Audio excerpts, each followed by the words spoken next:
Hi, everybody. Welcome to Lecture 14 in our series on the Trivium, that is the first three of the classical liberal arts, grammar, rhetoric, and logic. Here we are at the end of our discussion of the logic of propositions, and also at the end of our kind of mini-series on immediate inference. We're going to look today at the third kind of immediate inference you can perform on a proposition, and that is called obversion. So obversion, again, it's a kind of immediate inference, and as on the slide here, in obversion, you change the quality, which is affirmative or negative, and replace the predicate with the term complement, and term complement would mean the opposite of that term. Let's take a closer look. Just to review, in lectures 12, 13, 14, we've been talking about three different things you can do with propositions to infer from them other propositions that are either true or false, but are consistent with the one you started with. We looked at opposition in lecture 12, conversion in lecture 13, and here in lecture 14, obversion. All of these are immediate inferences in that you're not building an argument and you're not gathering more evidence. You're just deriving what is implied by a certain statement. Determining what is implied by a certain statement. In the case of this third operation, obversion, we start with one categorical proposition, just as we've been doing, derive from it another, just as we've been doing, and again, if the first of these is true, then the second must also be true. There's no truth table here. We're just deriving true propositions from true propositions. So there are three things to do in the case of obversion, and again, we're going to put up our cheat sheet in a moment and walk through all four varieties based on A, I, E, and O propositions. The first thing to do is to keep the subject the same. That's easy. Just don't do anything with the subject. Don't change its quality or quantity or anything else. Change the quality, though, of the whole proposition from affirmative to negative or from negative to affirmative. And step three, change the predicate to its opposite. So you might have to actually change the word that you're using. So again, we'll look at A, E, I, and O propositions, and I'll say a bit more about what change the word you're using means. I realize that wasn't the most transparent characterization. Okay, so consider. All sports are strenuous. Start with that. Hauser writes the following. We need to change strenuous to its opposite, right? Because that's the predicate, so you're going to make it the opposite.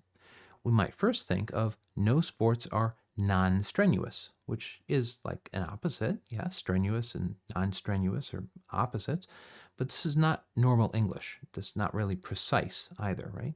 So you might change it to no sports are easy. And this is, Hauser holds, an accurate and meaningful answer, and thus the best answer. So what we've done is we've kept S, in this case sports, the same, no change. We've changed strenuous to its opposite, easy, and we have changed the overall meaning of the proposition from affirmative, the quality of the proposition from affirmative to negative. So we go from all sports are strenuous to no sports are easy, or no sport is easy, right? Now, this looks a little more useful than some of the more basic examples we had above. And again, as you apply these rules in real life, in assessing propositions made in various publications, it becomes more useful still. That was an A proposition. Let's look at an E proposition. No human is perfect. Happens to be true. The obverse will have the same subject and be opposite in quantity, or that should say quality. It will be affirmative. So all humans are. So we go from no human is to all humans are. And then we make the predicate its opposite. So it started with perfect, and we change that to imperfect. So the obverse would be all humans are imperfect. So we start with no human is perfect, and we end with all humans are imperfect. Right? So we go from negative to affirmative, and we go from perfect to imperfect. So therefore, no S is P, an E proposition always obverts to all S is not P, an A proposition. And when we say not P, we're not saying to add the word not. we're saying to actually change the word you're using to something that in natural language expresses its opposite.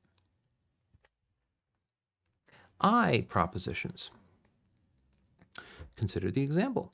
Some students are honest. The subject is students. We leave that unchanged. And the quality starts out as being affirmative. Some students are honest. So we're going to make that negative, right? So the answer is going to have something like the form, some students are not. But what do we put here?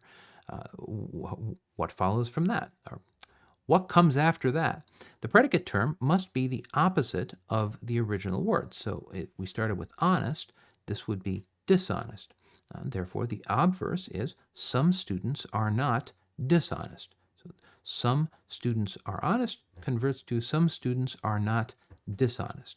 We start with a true proposition and we move on to one that is also true. That is, it is consistent with the one we started with. And that's an important point to make, actually. If we happen to start out with a false proposition, you could use obversion to derive other false propositions. So this is why it's so important that we get our propositions right? We're actually saying true things.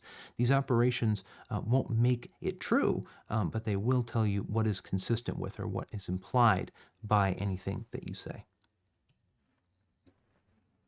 Let's look at O propositions, which will be our last kind. So we're looking here at the example, some students are not kind.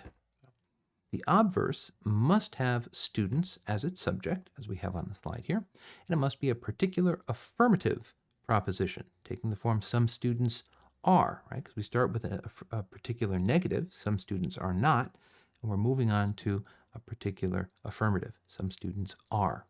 So looking at that predicate, not kind, the opposite of kind is unkind. So the obverse of this the original proposition will be some students are unkind. So some students are not kind obverts to some students are unkind. This is, as in the case of converting an O proposition, which you can't even do, probably the least useful of them, but there you have it. Maybe O propositions are just not as amenable to these things as others.